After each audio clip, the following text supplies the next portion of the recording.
I think for me, privacy is sovereignty. It's about choosing what's mine to share. I now see identity as something you should architect with intention. There's a line from a poem that says, the ones who don't speak too much have more to share. And I'm fascinated by the idea of not giving it all to everyone. I do believe this hyper public world runs on ego. And I always thought ego is the enemy of both what you want and what you have. So when it came to build my brand and my persona online, privacy just clicked. I think for me, staying intentionally anonymous has always been strategic. It forces me to focus on building things that can stand on their own without leaning on my name or personal image.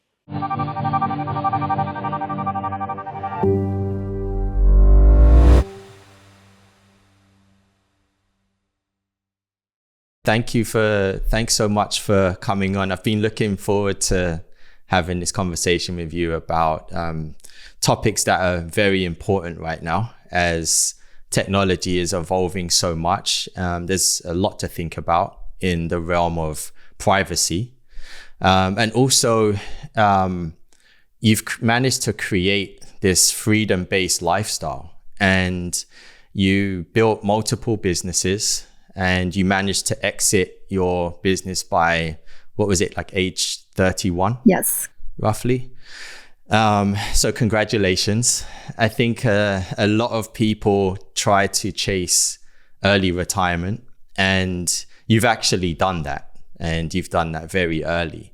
And it seems to me, reading through your posts and the conversations that we've had, that you've managed to not only create this freedom-based lifestyle, but you've also been able to make that more of a philosophy in your life. And so I'm really interested to find out what that means to you. And my first question would be, what does early retirement look like for someone like you who's managed to retire really early? What does life look like now for you? Well, first, thank you so much for having me. I'm very excited to jump on all these topics with you. First, I would say retiring in your 30s feels very different from retiring at the average age. You're still young, still driven. And for people like me, there's usually a shared trait. I think it's an intense ambition paired with an itch for autonomy, freedom, and independence. And for me personally, retirement isn't about stepping away from work. It's about gaining the freedom of choosing where my energy goes and how I shape my life. There's a philosopher of last century called Isaiah Berlin that talked about two kinds of freedom: negative liberty, which is freedom from constraints, and positive liberty, which is freedom to shape your own life. Most see retirement as the first, escaping work. To me, early retirement feels like the second. When I retired, for me, life changed very fast. All of a sudden, no stress, this deep sleep, a lot of extra time. And after having it all, at one point, I kind of lost a sense of purpose for a while. So I started chasing fear instead of comfort. Right now, I do things that I fear so I can do things that I fear. So new roles, new challenges, new skills. I think true freedom needs a mission. And mine became collecting lives like a video game. I always say that the biggest hack in your early adult life is to work hard, retire early, and then build a playground life doing the things that you truly dream of. Wow. Um, just trying to get my head around what you said there about the fact that you started to chase fear. Why chase? What happened there? Like, why did you end up chasing the fear? So at one point for me, I grew up having this energy, this fire inside me. I always had it. And for me, it was always about achieving something, exploring something new. And I put all that energy into my career, in my companies. And so for my entire life, I was used to be very active all the time and like doing things. So when I retired, my first instinct, like I figured like probably everyone that retires is just like relax and enjoy your freedom, enjoy your days. So that kind of started scaring me. I was feeling overwhelmed by this sense of, lost purpose or what's next for me. So as I said, I always been very fascinated with the idea of like collecting different lives, living different lives and experiences in one. So for me, it was about putting myself in situations that were making me feel something again, like, so fear is always something that brings you out of your comfort zone and challenges you to learn something new. So that was the main drive for me for this craving. Yeah, and it's really interesting, like having the option to do that. I think most people would have the same sort of aspiration or expectation as you, right? You think, oh, I can retire early, I can just chill, relax, and do, whatever I want. But there's something I've always thought about with that. Like, I always wonder myself, will I ever retire in the traditional sense? Like, I think being able to stop work, quote unquote, is great. But I think especially being creative, I don't think I would ever retire, because I think I would always want to make something. And I suppose that's that parallel of like chasing the fear. It's like trying to chase something different that makes you nervous, that can sort of challenge you and keep challenging you, because otherwise it's like, what are we waking up for? And that may sound crazy, because I think everyone would like to stay in bed longer and sleep longer and travel wherever we want to go. But I'm sure it's like a really interesting mindset when you actually take yourself out of the rat race and being on that hamster wheel day to day psychologically. So that's really interesting. Was it planned? Like, did you plan to retire early? Or did it just happen where you built a few things and they became really successful? So it just happened. I feel like it. There was a moment in which I understood that was possible, that I could have achieved it. But when I started, like all I wanted was just freedom, and just being able to manage my own company, my teams, and travel doing that. So I never really chased the early retirement. I think I just did things in a way and with a flexibility that just put me in a position to achieve that. Mm-hmm. And I've heard you say or read something around the fact that you feel like life, like a freedom-based life, is like kind of non-negotiable. Like moving forward, I think is that's how you want to continue leading your life, and you recommend others try to achieve that in some way or another. Yes. So I thought about this a lot over the years. It is non-negotiable for me. But thinking about like when that switch in my mindset happened, I'm naturally introspective, so I often traced my needs for freedom back to its roots, and actually, the earliest moment I can point out that was when I was 8, during a recorded interview my aunt did with me. In that interview, I said 2 things that still make me smile almost 25 years later. I wanted to travel full time, the entire world, and I wanted a family. And those 2 things, those 2 desires later became core drivers for my pursuit of early retirement. I felt like I've always lived by the hermetic principle of mentalism. So everything exists in the mind before it becomes reality, even without our own knowledge. I've always had the mentalist connection with freedom. And then there was so I think like there wasn't a single moment in which I decided my freedom was non-negotiable, but then it was more like a process shaped by countless experiences. And there was a moment from mid high school into late 20s in which I went through some very hard years that left me feeling lost and alone. And those experiences were painful, but they became fuel for me. So all I could see was achieving freedom. They pushed me to fight for freedom with a determination that nothing could break at the time.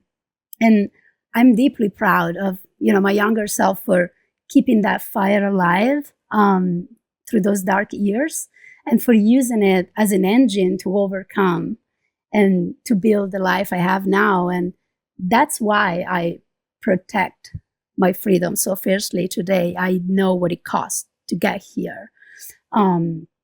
So becoming non-negotiable about freedom was something I worked silently toward my whole life, and but honestly, the moment I truly felt I could claim it came when I retired from my first company and reached a level of independence that made me realize this is it. I'm not giving this up. Yeah, it's beautiful. It's beautiful that you understood that really young as well and had that lighthouse to kind of steer yourself towards. And you mentioned the Hermetic principles, and I'm assuming you're referring to the Kybalion as well. Absolutely. Yeah, that is definitely a book that I've listened to over 5, 7, 10 times. I mean, it's something that I believe everyone should try to grasp, and it takes many listens to understand. Could you just explain, just for the listeners, like what the rough outline of the Hermetic principles or the theory of mentalism? So very roughly, it basically is that you shape your reality in your mind. So everything that happens and that you see around in the world, it's been actually shaped in the mind first. So you're able to control your surroundings and the outcome of your life. It's not that easy. It's not just like you need to practice through manifestation, through being consistently connected and determined to the vision that you have in your mind. But at the end of the day, I really believe that our surroundings and our life is shaped by our mind and our mindset. Yeah, definitely. I've experienced that quite a few times in my own life. Before discovering that book and really discovering those principles, I've, like, along my journey, almost like scared myself. When you focus or obsess on something and that becomes the world that you're living and constructing around yourself, and you have a goal, you have a target, I mean, of course you have to do the work. You can't just sit there and shape the world like that. It takes a lot of effort. And I kind of said this before, like I feel like for me, it takes a lot of effort and a lot of sort of pain to go through those challenges. But staying on that track, I've surprised myself in how many times I've actually been able to shape the reality, right? And a lot of that comes in doing and the belief. Then reading those principles, it's like, now it all sort of clicked. And there was a big sort of light bulb moment for me a few years ago when a friend recommended me the Kybalion, and I started to listen to it, and yeah, it all started to connect and make a lot of sense. And now you can be actually mentally aware that this exists and it's available to us to be able to craft our path. Yeah, and those are concepts that they sound very simple, and which in fact they are practically very simple, but still, I think the consistency in practicing certain theories makes it very hard for most people to pursue them, and and therefore like to shape their life around, and simply put, it could feel like it's about believing that dreams are just a projection of a future reality, So on that point, do you think that everybody is actually capable of building like a freedom-based lifestyle, or does it take a particular mindset, in your opinion? So let me tell you a personal story. A few years ago, after I retired from my company, I put all my focus into investments and financial education, in particular cryptocurrencies. And I had been investing since 2016, but in a very hands-off way, buying and forgetting. And when I retired, I went all in. And after a while, my friends started getting curious about what I was doing and began reaching out for advice. I told people to do their own research, send them book recommendations, and shared tons of links and resources to help educate them about the space. I was very passionate about it. I wanted my friends to win with me. I imagined an ideal world where they could access opportunities that might change their lives forever. And yet, out of 100 people, only one actually did the work and the research. And that's when I realized something important, that the work that I had done before on myself was what allowed me to seize those opportunities. So I believe it's 100% about mindset. You cannot build this life without taking all the steps, that takes to get there. You have to be consistent and determined. And most people avoid the deep work that takes to get here because it's hard. Yeah, very much so. I think you can be equipped and you can have the tools and you can have the people around you as well, the advice, but it's always on you as the individual to be able to take advantage of that and to move in that way. And I think there's also like this instant gratification feeling that we all have, where if something doesn't happen immediately, then you kind of give up or stop. And but everything takes work. What we don't see, or what people won't understand, is probably all the years that led up to you even being able to be as successful and reach this time in your life that you have. We kind of just see the result, especially with the way that media is now. We see these visions of success, but don't really understand how to get there. And so I think it's really important just to put it out there on the plate to say, look, this is what it does take, but this is also what I experienced when I did make it as well, because maybe that's not for everybody too.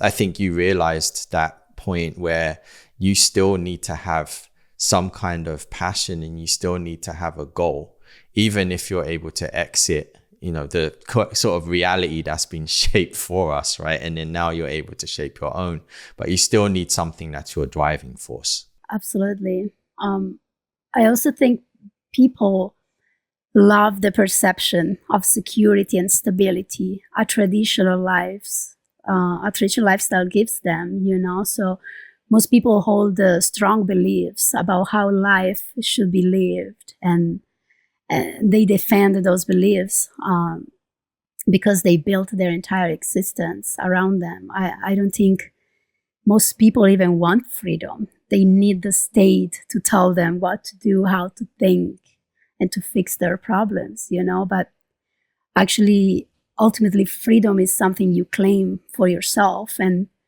when the state plans your life, your ability to plan it yourself disappears. And I think it's just easier to follow the script, So I think people willingly give up their freedom, maybe even unconsciously, and they hand over the control to someone else. That way, they also have someone else to blame. I think one of the hardest things is that to live a freedom-based life, you have to accept that you are responsible for everything that happens to you. And that's also the greatest power. You can play that in your favor, but not everyone is ready to embrace the chaos and conquer it. Yeah, like freedom's always, it's scary, right? Like I remember when I left my first job and I quit, and I was like, oh, now it's on me. I have to make things happen. I want to start a company, which I did do for so many years. But I remember that feeling I had where I'm no longer relying on somebody to give me a check, right? And so now I have to go and get my own checks, and I have to go and build my own relationships. And that whole thing can really deter you from even trying, because it's much easier to go and clock in somewhere, right? And again, it's like, what do you want in life, right? There's nothing wrong with like working for someone and being an employer, but I think you definitely, I'm speaking for myself, I think creatives should strive to have ownership and strive to have a freedom and control over their lives. And I think anybody, but just speaking from my background, I think it's important to be able to, if you can make something and you can build something, then you should, try to own it, right? And not just keep building something for somebody else. For sure. And on that topic, actually, you mentioned crypto, Web3. That's where I feel like we did meet. Yes. through those channels. And the whole concept of Web3 and decentralization kind of aligns with your philosophy of freedom and a freedom-based life and living outside of the system and being in control of your assets and your life eventually, right? And so there's, of course, there's a lot of speculation in the market. And you mentioned 2016, which is when you were sort of roughly purchasing crypto and investing at that time. How has your idea of the space evolved over time? It's 2025 now, and you've been probably 10, 11 years in the space. How do you feel like your mindset has evolved and your opinions? Well, I think mostly when I started, I focused on Web3 as an emerging technology, and an investment opportunity. I just recently started my company, and I was young, inexperienced. I had poor financial education. And I knew I needed to start making smart financial decisions, if I wanted to grow my business and build a good life for myself. And I was probably 25 or 26 at the time. And I remember talking to my bank to see what options they had. And then consulting my uncle, who is an economist, and also my brother. My brother had actually called my dad back in 2010 asking for money to invest in Bitcoin. And spoiler, my dad didn't give it to him. Oh, I know. We still talk about that. But the bank's options immediately fell off to me. My uncle recommended the stock market, bonds, and state titles, safe place, but they still relied on too many external factors for me. So my brother, on the other hand, immediately suggested cryptocurrencies. And he told me to start researching, help me understand the main concepts. And I was instantly fascinated. So in 2015, I started really digging in. And by 2016, I made my first investment. And to me, what immediately clicked was the whole concept, self-sovereignty, ownership, decentralization, self-custody. I think I was at a point in life where I was building my career and my life around the same exact values: freedom, autonomy, and control over my life. So the idea that you could move value, store it, and grow without needing permission from anyone was very powerful to me. I think that's the biggest unlock in crypto. You don't have to ask approval. You don't have to wait for banking hours, and you don't have to trust a centralized system. So it was, I think, the first time I saw a financial system that truly aligned with my philosophy of lifestyle. So that autonomy was, and still is, the most compelling part of me. For me, it just felt so natural, almost tailored around my lifestyle and my beliefs. What was it that stood out to you about it? And I'm just, there's a lot of debate, and it always has. I mean, I discovered crypto around a little bit after you, probably late 2017, roughly, right? And I became really obsessed with it, and I went down multiple rabbit holes with Ethereum and Bitcoin and some of the other altcoins at the time that probably don't exist anymore. But what do you think that people are actually missing about it, right? You'd think that people would probably like the idea of self-sovereignty and like the idea of self-custody, but of course there has been a lot of news and a lot of bad headlines. But is there something that you think people are missing? Well, I think if we go back to what we were saying about the mindset, people really like the safety.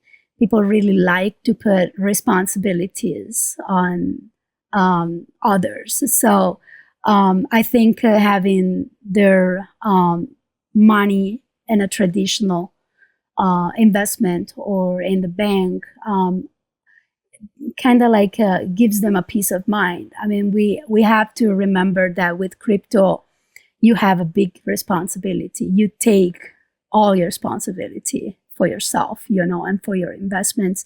You own your keys, you own your wallet, you are 100% in control. So if something goes wrong, you are also responsible for that.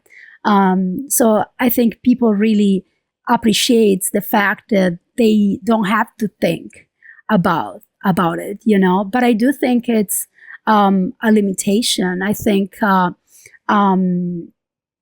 what it really stuck with me back then and still today, for me, was the potential for this to become the movement that disrupted the traditional financial system, So with the traditional financial system, it also comes a lot of control and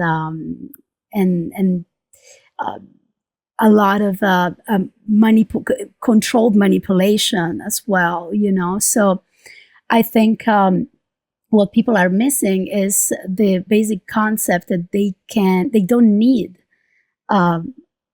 a third party to allow them to access their capital. They don't need to wait for the bank to open on Monday morning if they need to make a transaction on a Saturday night. There's been this, this institutional level built around traditional financial systems that kind of put a lot of barriers to something that people should have full ownership on. I always had this sort of it's aspiration for everybody to have the experience of opening a wallet, starting a wallet, and then sending crypto, whatever, Bitcoin, Ethereum, whatever, to somebody else, and then receiving it, send it back, and just feel what it's like. I never forget the first time when I invested and I bought some Ethereum on the exchange, and it took a while for it to land in the wallet at that time. Things were a little bit slower, and you're like, oh my God, like did the transaction go through? And then you transfer to your hardware wallet. That's another thing, right? Oh God, does this thing really work? Absolutely. And it does. And it's been foolproof for over a decade and longer. And I think just the concept really excites me. And I'm wondering,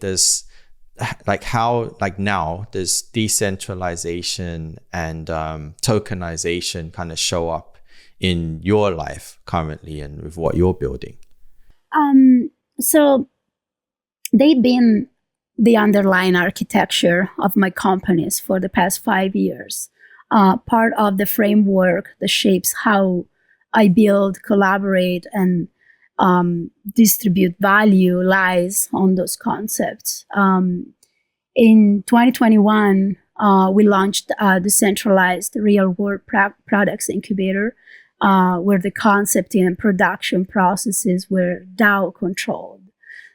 So we're controlled by a organization of decentralized and autonomous members that were spread all around the world. And we also launched a token-gated glamping resort and spa brand. And then more recently, with Inner Core Ventures, we've been exploring tokenization and pseudonymity for a large portion of our products, focusing heavily on security.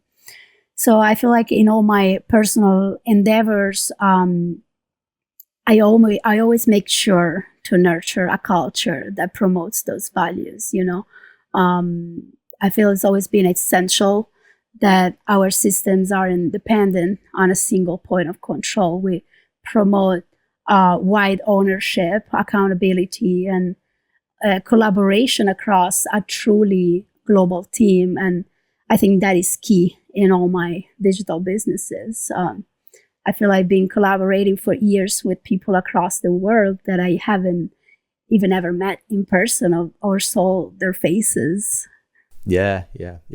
And you mentioned token gated and DAO, and you mentioned that, of course, you've been working with people who you haven't even seen their face, right? So could you just explain a little bit, just for listeners, like what a DAO is and what token gated actually means? So a DAO is a literally decentralized autonomous organization. So it's an organization of people that are not governed by a central authority. So the power is distributed equally among all the participants. So that allows for exploration. I would say this model is not nailed down yet, like it's not perfect, but it allows for exploring new avenues when it comes either to business organizations or public organizations. It's about distributing the power and the decision-making process in the hands of multiple people at the same level, And token gated, in the case of our gambling resort, what was giving you access to certain perks of this brand was owning a token, which was a membership to our brand. So token gating certain experiences and certain utilities to only people that really made an effort to participate and be involved in the culture of the brand. Got it. And this kind of gives you like a more interaction and more access to like your community, right? In a way, in the lack of a better term, right? The community, fan base, people who want to be involved. It gives you more of a direct line of communication in that way, which is something that I've always sort of thought was a great avenue for brands to think about. And we did see, I think last cycle, a lot of brands trying to get involved in Web3 in one way or another and launch an NFT where you can kind of have access or promote things or communicate with your audience beyond the point of sale, right? Which takes a lot of work also to like keep that going and keep interest there. And, we saw not many of those experiments being so successful, right? And I'm hoping that comes back, I think, for brands and for the individual, whether you're like an artist or a musician or whatever your interest is, being able to create a community through Web3 mechanics with tokenization, like what you're saying, you can token gate experiences. And, I've obviously been a part of quite a few of those over the years.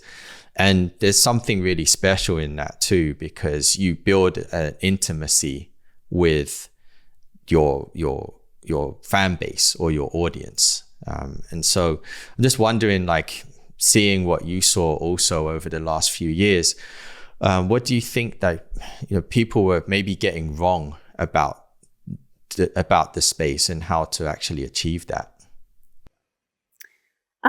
So I think, like you said, the few brands that have built a lasting culture did it by focusing on values first and tech second. I think without that, products just compete on features. I mean, we've seen that happened with waves of products coming out in the past couple of years. But ultimately, culture is a form of capital, and it compounds through shared identity and meaning, and it's actually what keeps people engaged long after the incentives fade. So I'll play devil's advocate here a bit, but I think a lot of what brands misunderstand about Web3 is actually fueled by the way we promote ourselves. Web3 isn't easy to grasp. It's new. It's built on concepts that are worlds apart from the tech models of the last 40 years. And most of us still talk about it in ways that make it sound niche or experimental. And I think connecting to what you were saying about community, for me, that is the biggest value and power and strength that companies could take advantage of. I think brands still tend to think of Web3 as a campaign rather than an infrastructure shift that can transform completely the way they build culture. For example, like NFT communities, and you were saying that they're not just collectibles. They are culture hubs with built-in onboarding funnels. They come with high intent, high retention, zero customer acquisition costs, which is very important for brands. And if brands want to build that, that connection, I think they should start exploring scalable, community-driven ecosystems. Yeah. I think there's a lot there that is left to build. I'm seeing maybe this cycle or the next, we'll have a lot more people trying to experiment with this as you said, like comes out of that sort of experimental mindset. And there's something to be said about thinking about this as building from the ground up.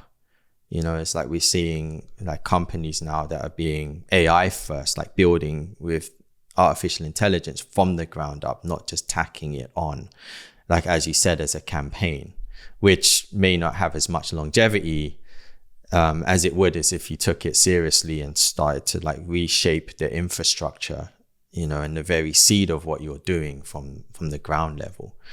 And you touched upon something I just want to go back to about privacy, right? And being able to build a company or build an organization without even seeing those who you're collaborating with. And privacy is massive in the space. And you've been really intentional with your own privacy as much as you can, right? And there's a huge importance around that. So I'd love to like start to get into that topic a little bit.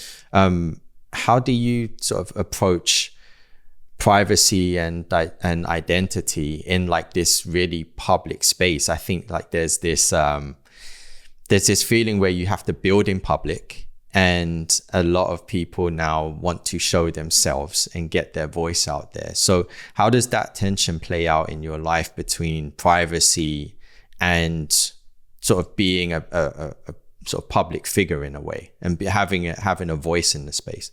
Yeah, so I wasn't always this intentional with my privacy and with my online identity. A lot of people in the space knew me through a different alter ego before. When I joined the space, I wasn't really planning on growing my identity that much. So initially, I was just openly sharing about myself and my life. It was only after a year or so that I understood it was a priority for me to protect my identity.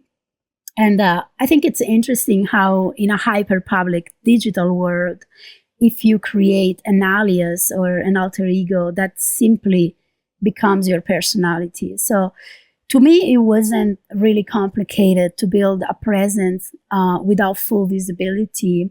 I always made sure for that to become a winning point. I think privacy aligns very well with my values. And so when I built Digitalgal, I think what I was just doing, it was to trying to represent the outer layer of myself, and a very open layer that summarizes everything I've been cultivating for 36 years. It's the closest to my soul I show to the world. So I think for me, privacy is sovereignty. It's about choosing what's mine to share. I now see identity as something you should architect with intention. There's a line from a poem that says, the ones who don't speak too much have more to share. And I'm fascinated by the idea of not giving it all to everyone. I do believe this hyper public world runs on ego. And I always thought ego is the enemy of both what you want and what you have. So when it came to build my brand and my persona online, privacy just clicked. I think for me, staying intentionally anonymous has always been strategic. It forces me to focus on building things that can stand on their own without leaning on my name or personal image.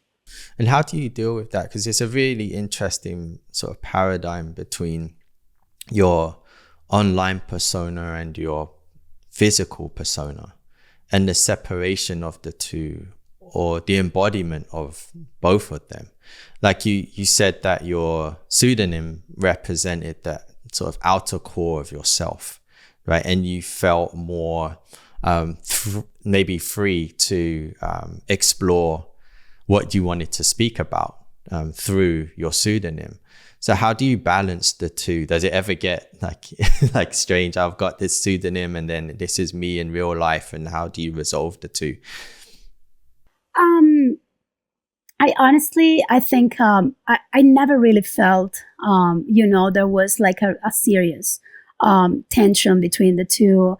I manage my privacy and visibility pretty autonomously, so it doesn't affect how I go about my day in any significant way. I think it's more like a sporadic negotiation, specific situations where I had to request that my identity be concealed, or would I've chosen to step back from visibility entirely. I'm very intentional about how I connect across my different endeavors. It's almost like building separate identity silos that don't bleed into one another unless I decide they should, And some opportunities do require me to limit my privacy, but I make sure those moments never overlap or interfere with my pseudonymity. How does this kind of show up in your day-to-day? Like, how have you been able to take advantage of it in like so much of a attention-driven landscape?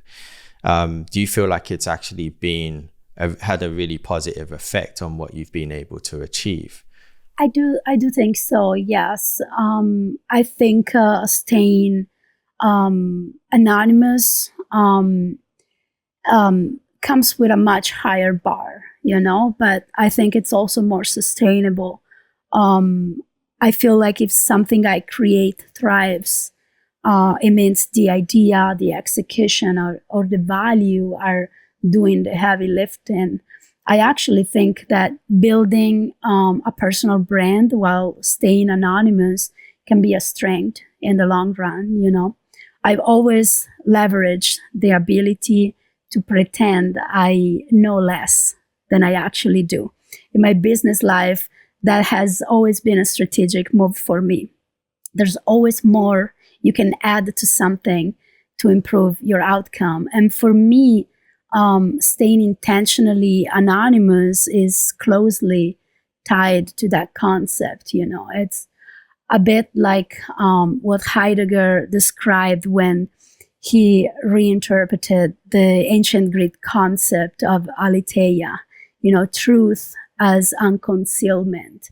The idea that not everything should be revealed at once, and that sometimes what's hidden can hold as much value as what is shown or more. I think the space between what's visible and what's concealed for me can be very valuable. It can be a strong advantage and a card to play at the right time.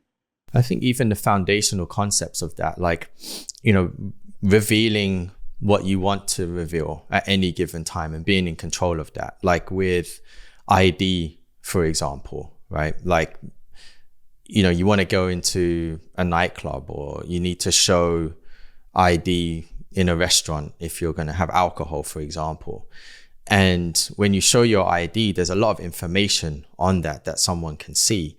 So I think even moving into the future, being able to only specifically provide what is necessary, because all of the documents that are flying around right now that you have to supply to, let's say, rent an apartment, or like I said, supply your driving license to get into a venue or to have a drink.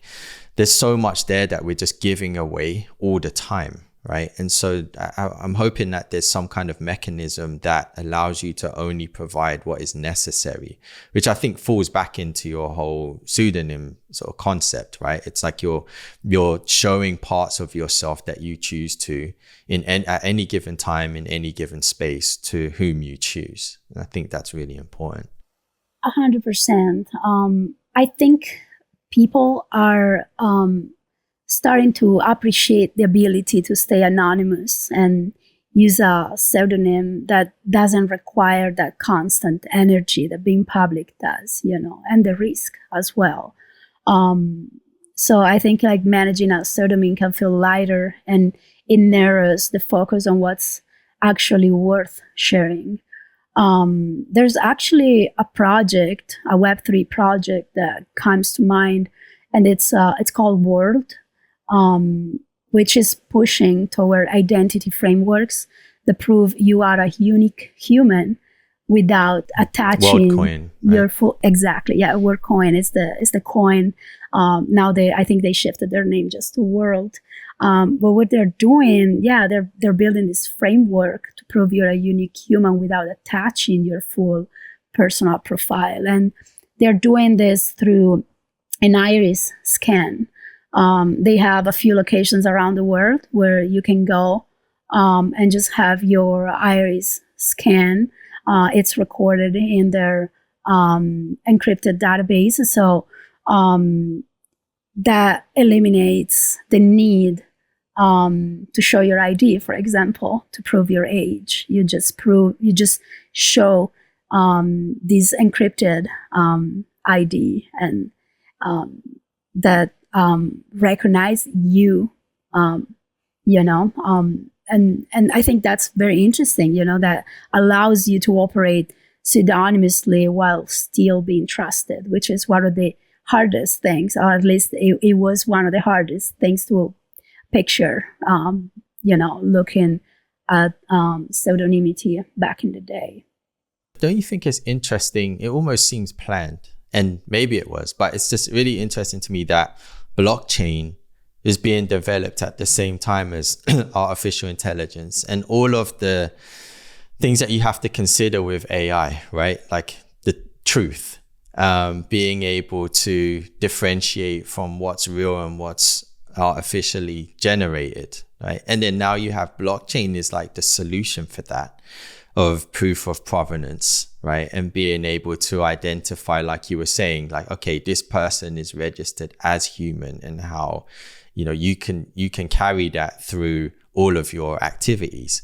And so it's like, was this planned, manufactured? I always just laugh at that. Like the solution has been there and it's being built at the exact same time. Yeah, I mean, it's interesting because if you think about it, it's like they created the problem and then they are just now offering us the solution. The past 20 years, we lived in an era of like being hyper exposed and sharing and connected, and that inevitably ended up with a few issues. And it's like now the world is just craving this need for the opposite. So yeah, I do think there's definitely some connection behind the scenes in that sense. I mean, I'm not speculating anything, but like also what we are seeing right now is just the surface. Like we're finally seeing the results, the very first results of like 20, 30 years of research and exploration. So definitely there's also like an influence before it reached us. Yeah. And now if I want to start from scratch and I'm listening to this and I'm like, well, this is really interesting. Like I want to experiment with this more private lifestyle. You represent yourself through an avatar, etc. You're starting to be very careful about, how you navigate your social presence, right? And somebody's interested in starting this, like what are the best steps to take, like from the beginning, from the ground up, to ensure that you're doing this the right way? So I think and you mentioned something like your PFP and all that. I think like there's a level of brand curation. So I honestly, the way at least I approached it, it was always very organically the kind of the same way I approached my previous profiles, and like, they were more public. So I think it's all in the intentionality, of like what you share. I definitely notice that in my previous online presence versus now with Digitalgal, the noise and the tension were much higher. But I think the lack of privacy limited how I curated what I shared. I think you enter into these loops of like just sharing and sharing and just posting because you have to keep your engagement and you have to keep traction to your account. So I actually think being very intentional about your curation, the content, and finding and creating your brand as well. Because maybe there's no the picture of a real life person there, but that still can be very powerful, and people recognize me in the space because they know my PFP, the same way I recognize many of my friends just by seeing their PFP.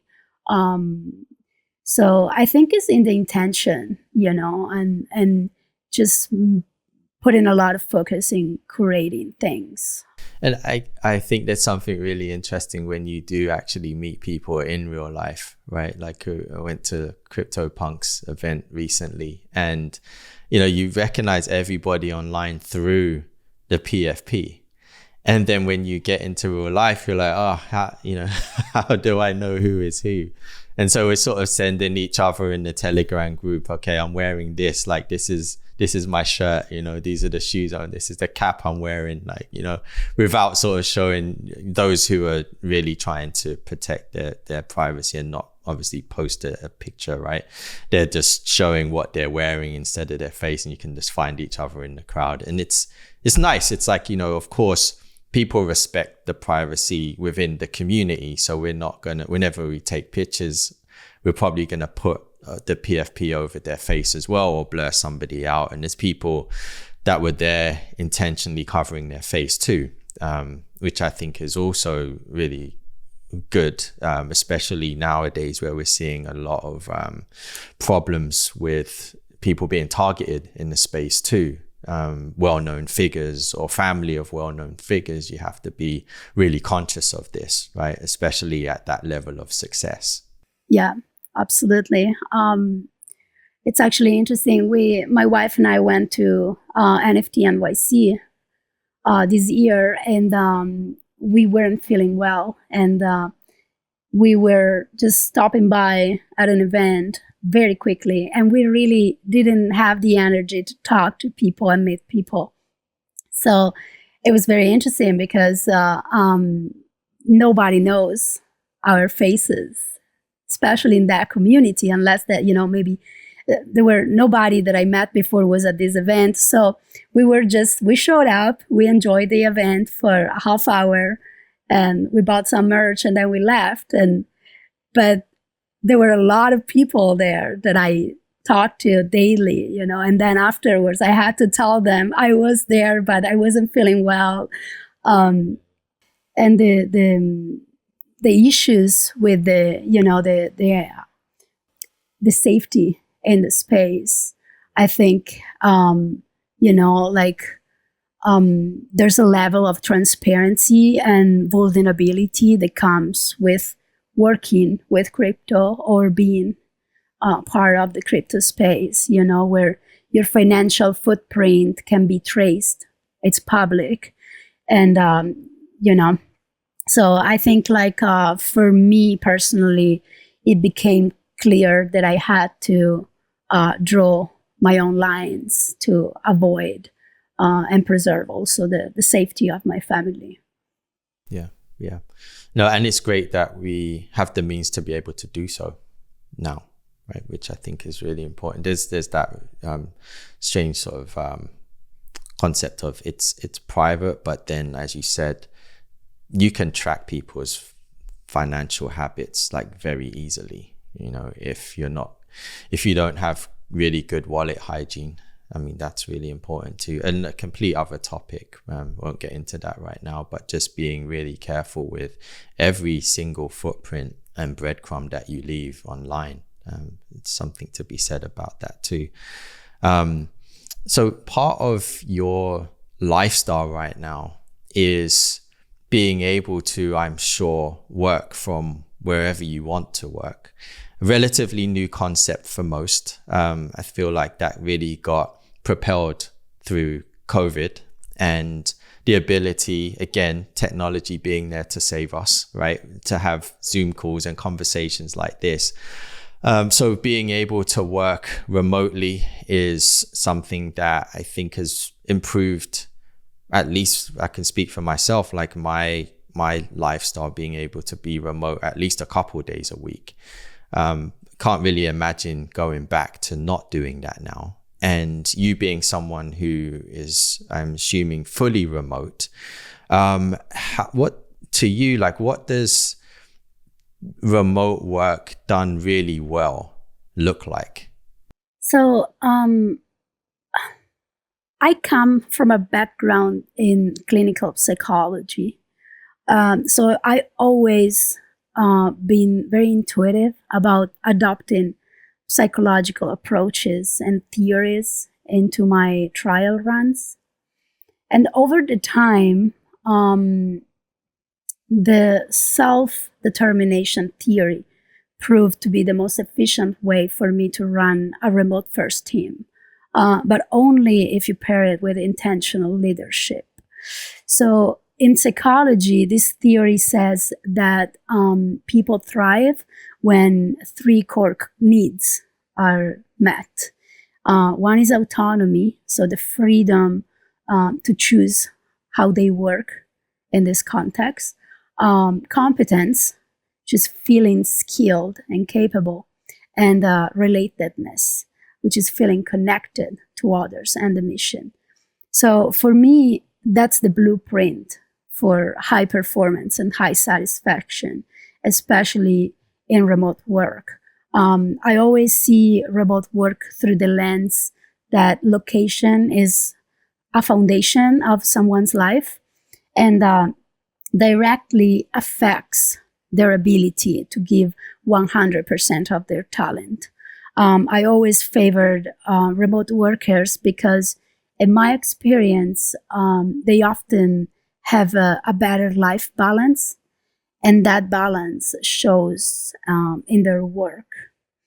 And in my career, the most culturally and creatively fertile environments have been made up of people from different parts of the world, each bringing their own perspectives, But I think the foundation for remote work done well is trust. It's promoting autonomy with consistent positive reinforcement. And I think it's not easy to do. It takes a lot of trial and error, but ultimately it can lead to empowered teams and exceptional work. I think some of the issues that people bring up, which, you hear them all the time when corporations want to bring talent back into the office, is motivation, right? And if you have a team that's spread out all over the country or all over the world, how do you manage to generate that motivation on the team? Like, if you had experience with that and trying to get people to, like you mentioned, people probably do their best work when they're in their right environment. And that environment doesn't necessarily mean the office, right? So I'm just wondering, how you're able to keep that momentum going and the excitement when people are spread out so far.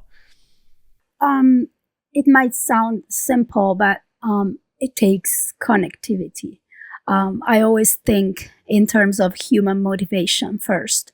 You can't build momentum without clarity, without trust, and without emotional investment. So I think in remote settings, but generally in all working settings, alignment has to be intentional.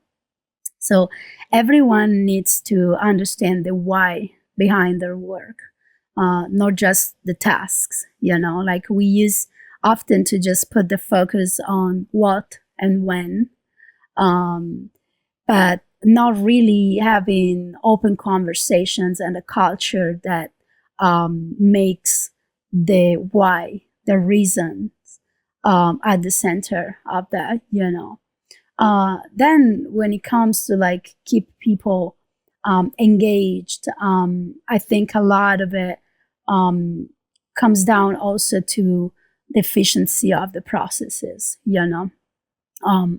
I think there are technical strategies that become extremely efficient when they're adopted by the team. For example, sometimes you have a designer in London and a developer in Singapore, and their work depend on each other. Normally, this could create a 24-hour lag, but you can build systems with good communication and tools. Like nowadays, there's so many tools out there for asynchronous teams that could make the distance absolutely invisible, And then I think for me, there is a real elegance in taking 5 minutes to communicate clearly and extensively with your partners and your team, I think it keeps the workflow moving and eliminates unnecessary lags and, avoids that the constant stop and start of unnecessary meetings. I always say something pretty controversial for most people, which is 95% of meetings are the ultimate slowdowners. I think they eat up time and they break the flow and they force everyone into the same time frame. And in most cases, aside from brainstorming on executive strategy or a quick meeting, a quick touch base, meetings are a momentum cost, So I ultimately realized that teams capable of keeping that engagement and that momentum going have a few things in common. And one of these is they have short and consistent feedback cycles in which everyone is intentionally present and connected with what's discussed. It happens very often that you have meetings where people are not listening, and then you have to follow up on things, and that creates this loop of like disconnection, So I think also like making sure that everything is in context and nothing is scattered will help. It takes a different mindset. And I think that's with most things that we've discussed today is it's just the mindset shift to be able to evolve with the change. I personally did sample this like remote work with building a small team when I was working for myself and had the business, and I would have friends in Japan or England or Europe, parts of Europe as well, working on a project in different parts of the country in the United States, all on different time zones. But I actually really loved that, because if somebody was in, my friend who's an animator, he was in Japan. And so we just set specific times in which we would meet online. So when they woke up on their side, it would be, 4 or 5 o'clock, 6 o'clock in the evening. So that's when I gave the feedback, made sure that the client reviews happened before that, collect the notes, I give my notes, then we go to sleep. They work during the day, during the day their time, wake up and then rinse and repeat the same cycle. So we never really forced everyone to be on the call at the same time. You just have to engineer the time around where everybody is. And like you're saying, clarity became really important because it pushed me to make sure by 5 o'clock I had very clear notes to be able to just spend half an hour to an hour going through everything. And then that's it. And we can't speak for the rest of the time because I'm going to be asleep, right? And then he's going to send the work and I'm going to review it when he's not awake. So then on his side had to be very clear with the changes that he was making as well with the project. And so I think it kind of sharpened the process, to be honest, to have that time difference, and really forced you to not have that. You don't have that luxury of just walking over to someone's desk and looking over their shoulder to see the progress of what's happening. You had to make sure that you were concise at every moment of that program, that process. And it felt really good. Something that I do want to touch on though is, I feel like we have our laptops, we have our cell phones, we have Slack, we have so many different ways of communication now. A lot of it is to do with the fact that we are remote now, and there's 10, 20 different ways of doing a video call, and we're so accessible through many different devices. And there's this like kind of always on culture, right? And so I'm wondering how you deal with that too, because if you have a team that's everywhere and you're not in an office, and it's not like you clock in and clock out, when do you actually truly clock out, and how do you prevent yourself from that feeling of always being online? Yeah, so this is probably one of the things I cherish most now, and I wish I had taken care of earlier. When I started my first company, I wasn't prepared for it to become an international agency, and I did nothing to avoid that. So in fact, I lived in a always-on trap for years, and it drained my energy, impacted my mental health, and literally threw my life balance completely off. I couldn't manage that before my retirement, so I exited my company with a lot on my mind and on my shoulders. So after retiring, I focused on enjoying my free time and restoring my mental health, and that became a strict priority in every venture I've taken on since. My one non-negotiable boundary is that if anything affects my happiness, my mental health, or my relationships, I step back and distance myself for a little while. And that's my system.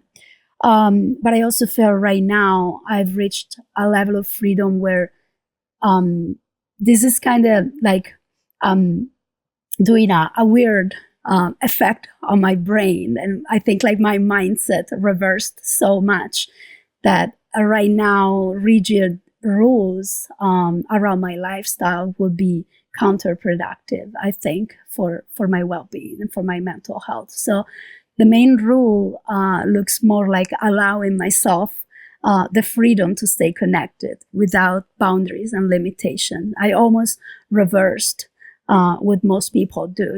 They have working hours and they can't wait for the weekend to come. I know my responsibilities and I trust myself to meet them. But I am very fluid in how I let that become a rule. I am aware there are situations where I need to work in a more traditional way. But for me, work has always been a tool to free up time. And I protect that by getting things done efficiently. I think psychologically it ties back to locus of control. Like I take full responsibility for how I spend my time and keep that control internal rather than letting outside pressures dictate it, And it takes strong accountability and self-discipline to manage time in such a fluid way. And I tend to surround myself with people who operate the same way, In our current venture, that even means holding meetings on Sundays. That's what we've been doing for the past couple of months, but that's what works best for the team. And the thing is that I don't see Saturdays or Sundays. So I don't mind if I have to send an email or jump on a call during the weekend, because I make sure in my brain to tell myself that every day has the same value, you know.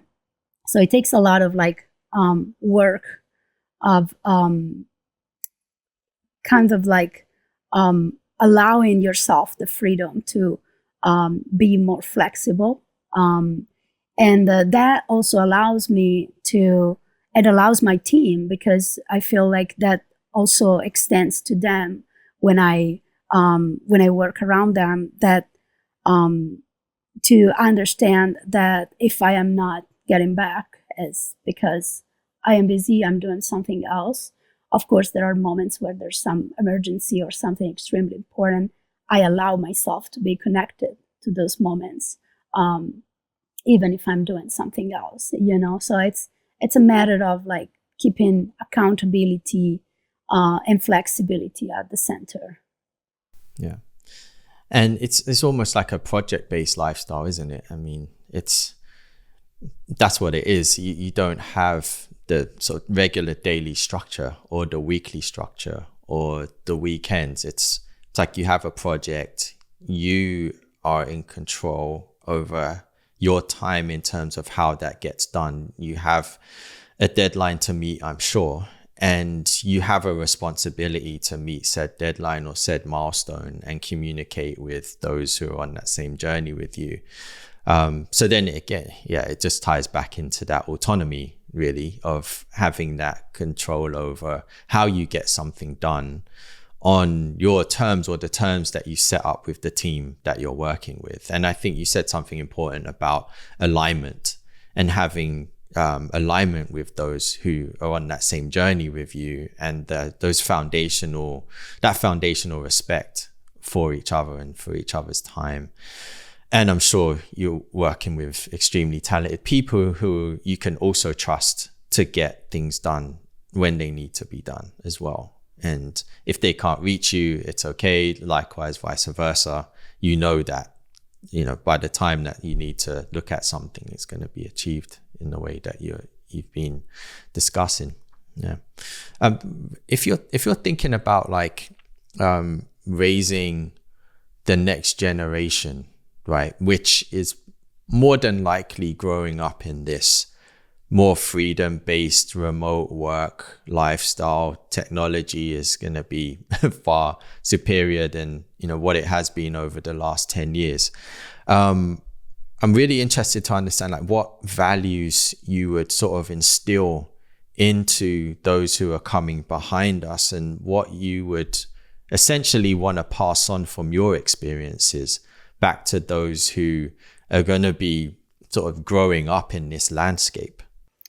So when I was younger, especially when I launched my first company, I didn't have anyone around me guiding me. So that is something I've never been short of giving when I've had the opportunity to share my experiences.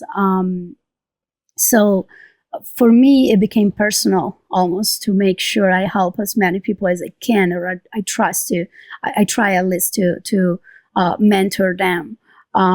So every time I have the honor to do it, I am very intentional about passing on the energy that gives them the power to step away from a life that doesn't satisfy them. I think that's something society sometimes negatively judges. We tend to sacrifice our happiness in order to secure a certain job or salary.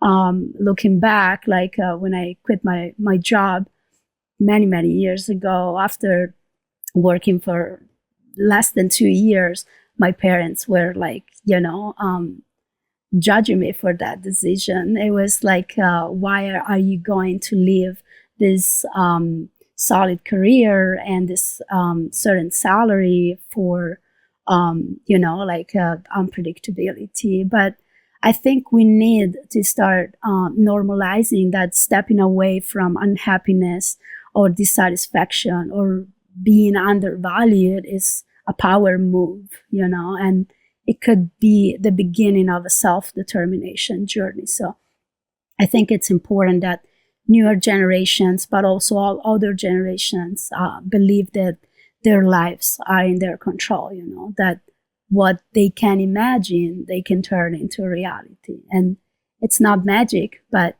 it's a stepping stone toward discovering determination and consistency and achieving and designing a life that fits their desires.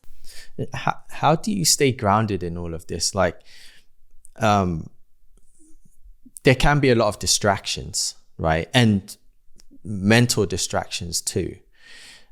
Being autonomous and having the autonomy to craft your life how you want it.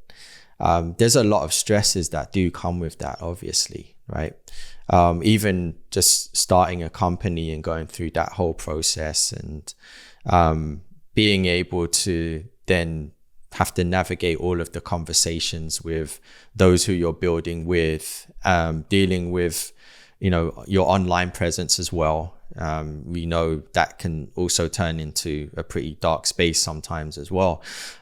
What practices do you sort of incorporate in your life to keep you grounded through your day to day? So I think it is something that requires a lot of consistency. It's not easy.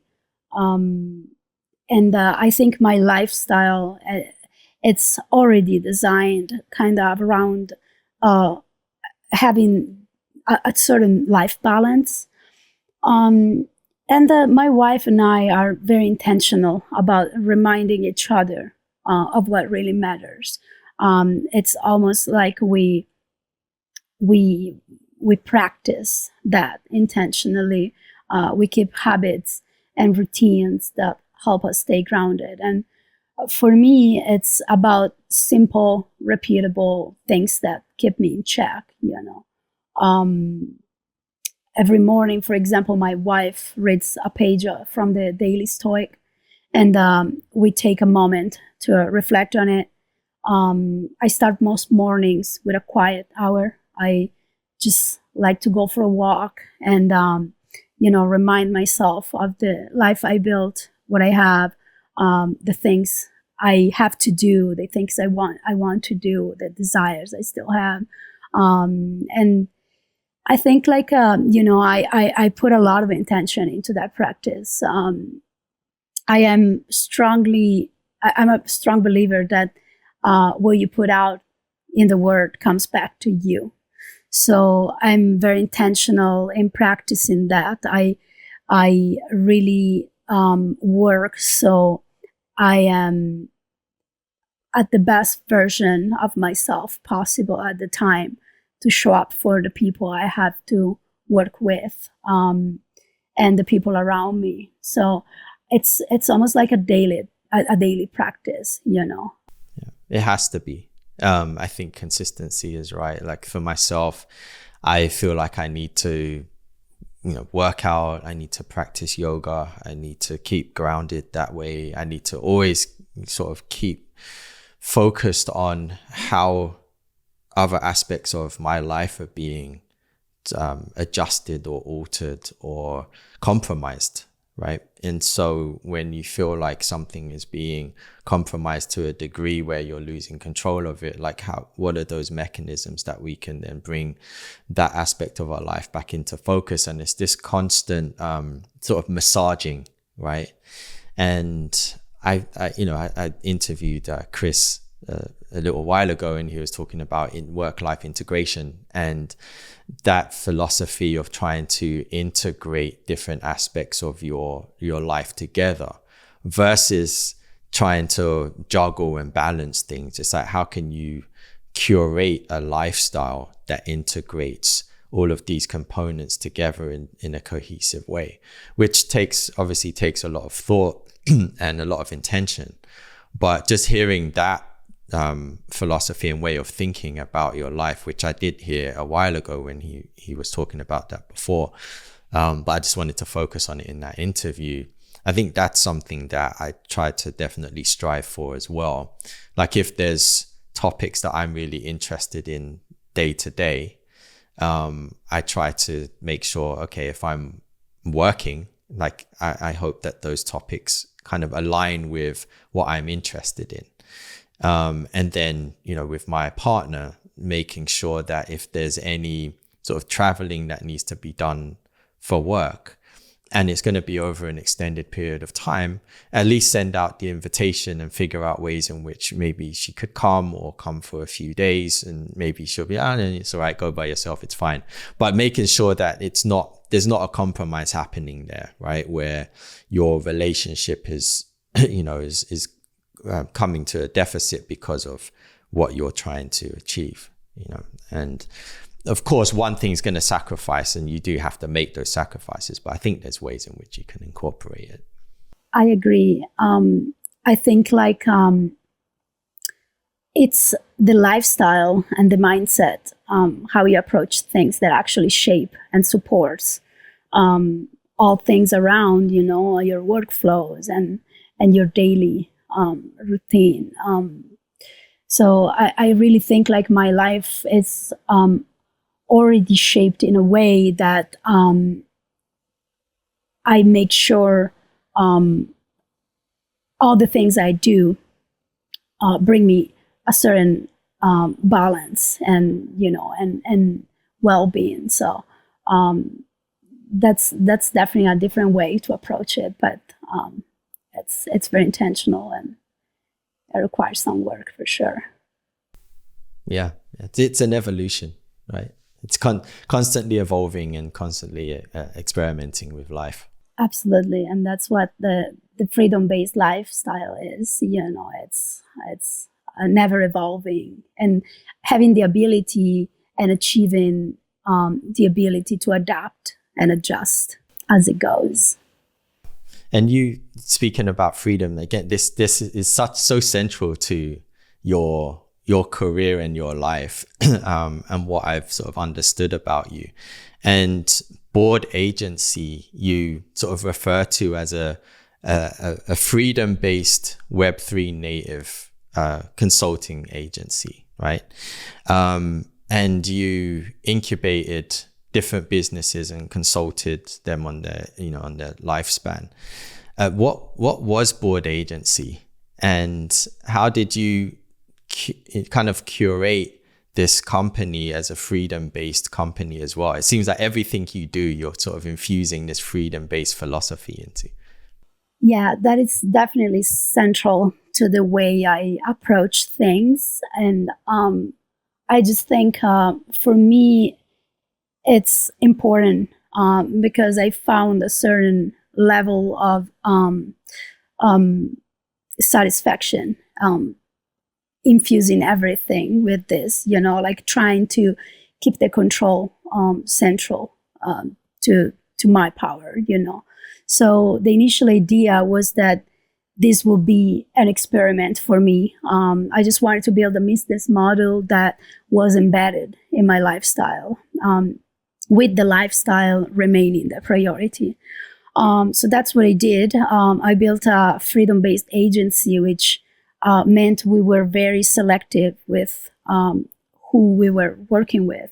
And we were absolutely asynchronous first. And the reason it worked out, I think, is because in that specificity, we cut through the noise and were able to partner with companies that truly shared the same values, or they had a strong curiosity for them, Initially, board agency was meant to be a playground, just a space where I could bring my skill set and experiences to help launch and grow outside projects and companies. I just wanted to do something that kept me busy without sacrificing any of my freedom. And this was like the first experience right after retiring. So I had that period in which I lost purpose and I was feeling like I needed something to do, but at the same time, I was also enjoying very much my newly earned freedom, So there was a big play component in the vision for board agency always. I never took it too seriously when developing the idea or starting the company. it was mostly an experiment designed as a retirement hobby. And the initial intention wasn't even about revenue. I was doing what fascinated and entertained me, often based on sweat equity, And but I think we worked mainly with Web3 companies at a time when opportunities were exploding. And it was just exciting to see the projects and the solutions being tested. So that's what kept us going. How were you able to scale the business to that degree so quickly? So we became an incubator without even realizing it. I never sat down and said, let's build an incubator, but we just kept getting pulled into projects and ideas across different industries. I think it happened because I was very connected in the space, and I'm always scanning for opportunities, making connections, and jumping in where I know I can make an impact. So that range gave us a huge advantage, I think. And honestly, a big part of it was timing and access. We were well positioned in spaces that were moving fast, and we had inside knowledge that wasn't easy to find, and I think still isn't. But at the time in particular, 2021 was when there was a lot of movement and a lot of capital to be deployed into the space. What did that experience really teach you about timing? Obviously, with Web3, I feel like timing is so crucial. It's very cycle-based, at least for now, right? And it has been for many, many years. And so having really good, ambitious ideas in this space specifically, or outside just in general business sensibilities, like what did that experience really teach you about the timing and then the evolution, and also the timing of being able to detach yourself because you exited, correct? Like after a few years? Yes, correct, 2024. So I think about timing. So at the time when I was doing this, I had many moments in which I can't believe this is happening, because I never have been exposed before to an industry with such a big pool of talents and people creating.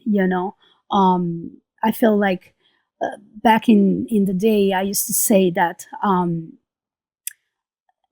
that Web3 was kind of like an alternative to the next level of a country club. I think I was saying something like, we have the Lions and you have the Lions and we have Web3, something like that.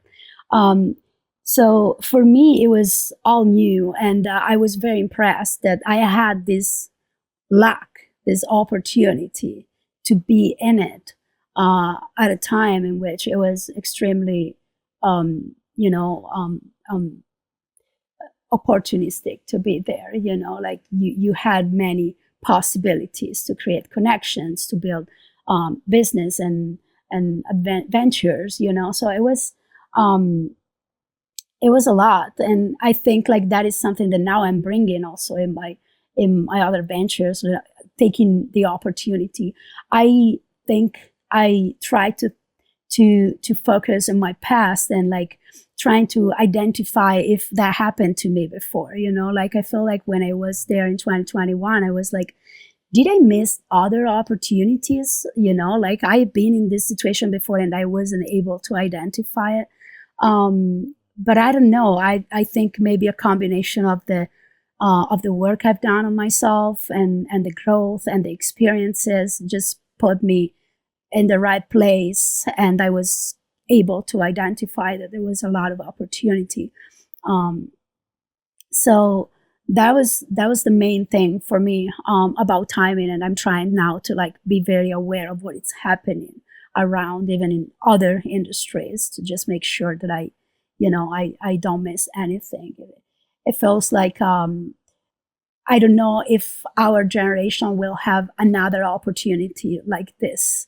This is almost like in the early 90s where the internet came out, So I feel like are these once in a lifetime opportunities to be at the center of like where things are happening. But when it comes to the detachment, I exited in 2024, but my involvement had already become pretty sporadic at the time. By 2023, I had already transitioned into a more passive role. And on paper, I could have stayed longer, but I've learned that detachment is a skill. So knowing how to step out while you still have the energy and curiosity for what's next, which is something that didn't happen with my previous company. My first company should be the love, my first love, the love of my life, of my entrepreneurial life. But instead, I still carried a little bit of PTSD towards it, because I wasn't really focusing on my well-being. And and I wasn't able to detach. Maybe when I should have, at least to preserve my mental health. So I tried to make sure that I was not going to burn out the opportunity to still have the energy to pursue new things. And so for me, it was also about recognizing that that time had come, And I've always needed to be in motion. So the exit gave me the freedom then to redirect the motion towards something that my wife and I had already started, which later became Inner Core Ventures. Yeah, I think being able to detach, like you said, it's a skill, and it's you have to be very intuitive and be able to almost like detach your emotions from decisions like that, right? I think even with investing in companies, investing in businesses, investing your time, being able to know when is right to exit, even when it comes down to like certain relationships, friendships, right? It's the same thing. It's like having that foresight, but then being able to take action on it is something that I've personally struggled with those things too. It's like, you felt like in the past, this should be the right time. I should remove myself from this, and you kind of stay in it. And I think personally, I found like there's always been some kind of catalyst or an extractor that if I'm spending too much time in something, this extractor that might be an individual or it might be a situation kind of pulls me out of it. And I feel like it's always been at the right time, because if I stayed in something too long, it would have been to my detriment, right? So I think I've, got to really think about those things more in life too, and maybe trying to do it now without the extractor mechanism, and paying attention when is the time to get in, when's the time to get out. And you mentioned Inner Core Ventures, and so the focus for Inner Core is taking design companies from kind of being like a startup to being acquisition ready, I believe, right? And so what is Inner Core, and what are you doing now on a day-to-day? So it's funny because with Inner Core, I really am learning as I go, but I'm doing it with much more intentionality than with any other company I've built before. One of our main priorities from the very beginning as founders was to surround ourselves with a team that brings real experience in startup and venture development, as well as acquisitions. And right now we are actually working on a core project, which is something that actually started with an idea my wife had. She has a natural intuitive talent for startups, but this one has a certain potential that I feel a responsibility to get it right. And it's the first time in my entrepreneurial life that I feel both nervous and purposefully driven, and that mix has lit a fire in me, absolutely. So the core thesis around inner core is about personal satisfaction. First of all, what we want to do is build products that solve real world problems. So we start by deeply researching the problems, then validating the solutions, and making sure we are designing something people actually want and need. So for me, it has to be useful, it has to work, and it has to have the potential to outlive hype cycles. And we are also thinking about timing and exit from day one. I think that is part of the strategic design and what drives our decision making. But the main project right now is we're just like very lean and focused on our main project. So at this stage right now, we are just focusing on a digital mental health startup that aims to solve and help people with certain unhealthy communication patterns. And is your company is established in Puerto Rico? Correct. Puerto Rico is a strong hub for entrepreneurs and startups. So we really wanted to build in the right ecosystem. I feel like with Board Agency, I was at the time a little far from where things were physically happening. And I wanted to be more intentional with this.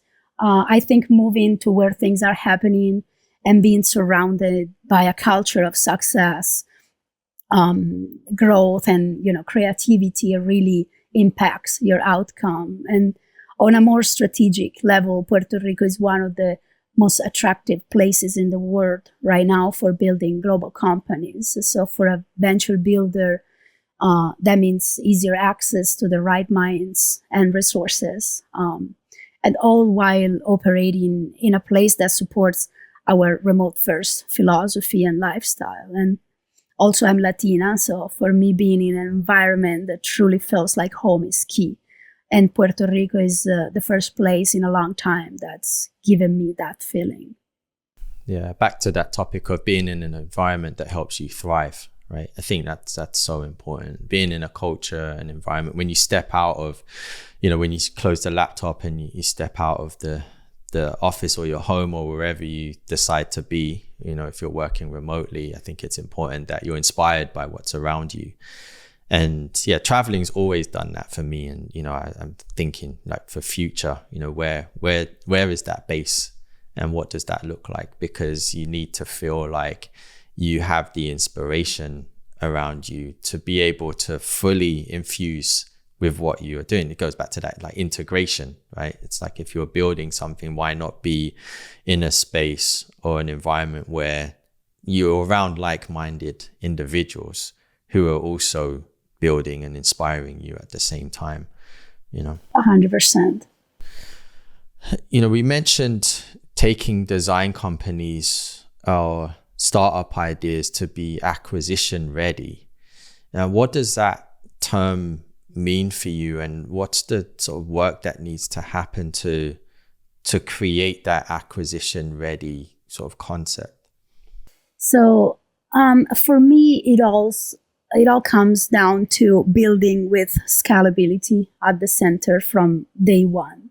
I feel like that's something that many companies don't focus on.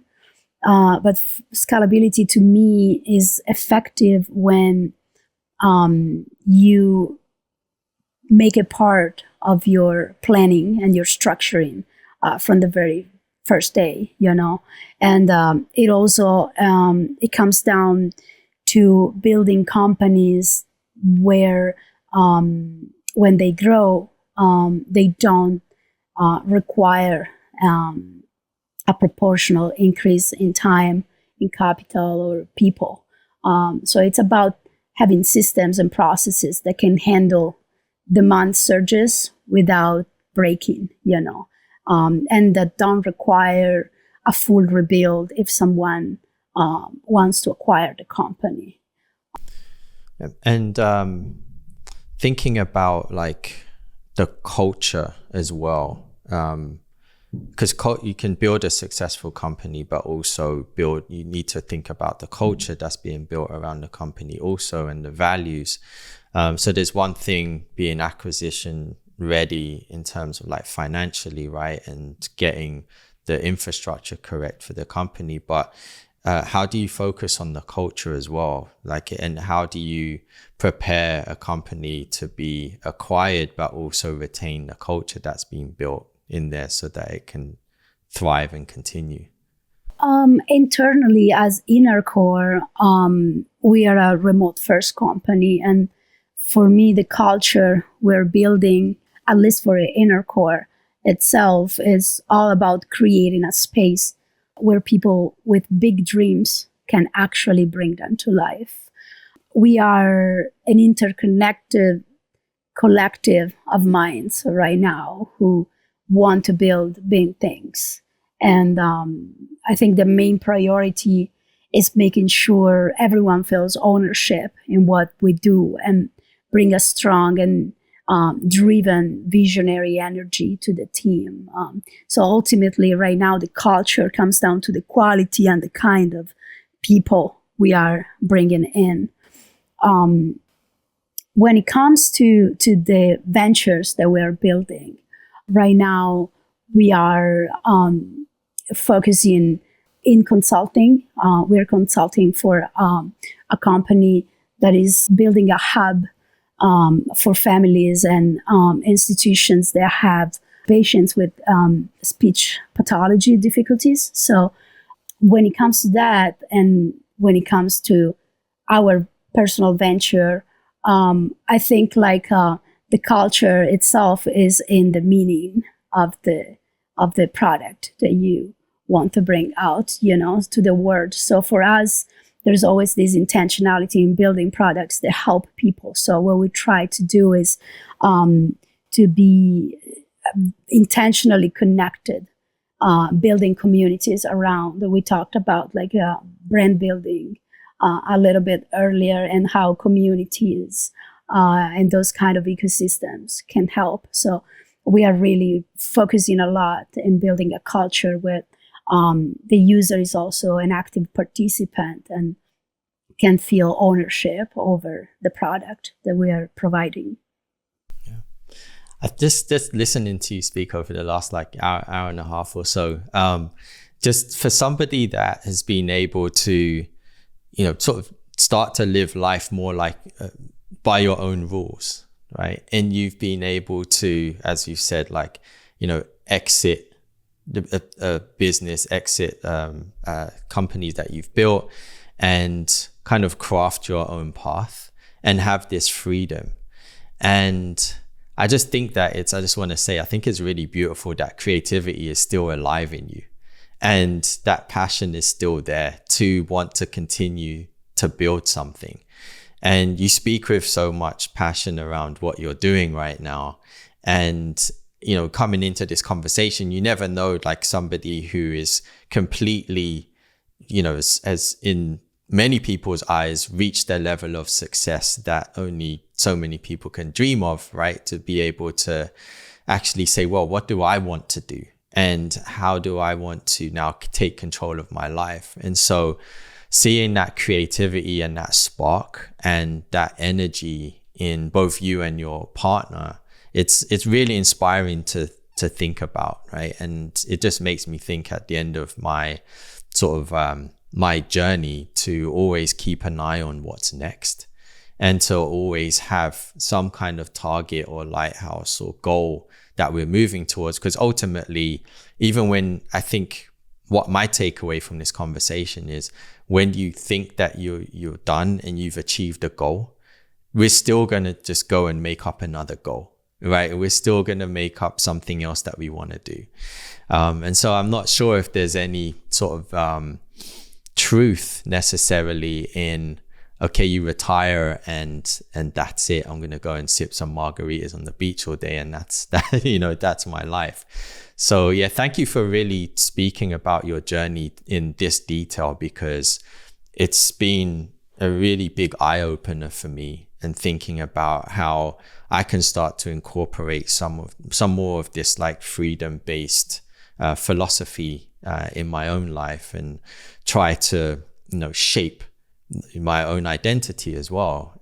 We've spoken a lot about privacy too, and learning a lot there. And I know there's a lot more to dig into with privacy and the whole Web3 culture and philosophy. But thank you so much for sharing all that you have today.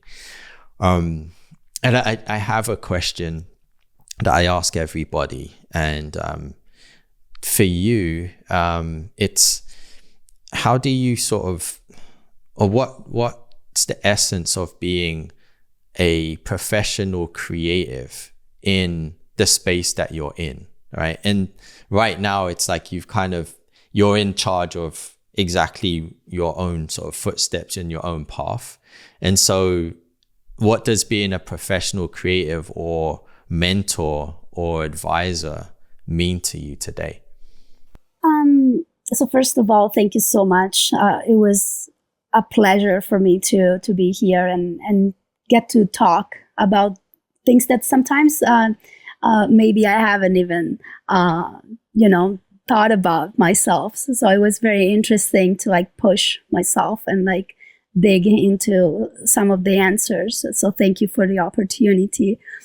When it comes to think about what it means for me to be a professional creative in the space, honestly, I've never chased individual titles or recognition. I wouldn't even know what my title is probably, right now.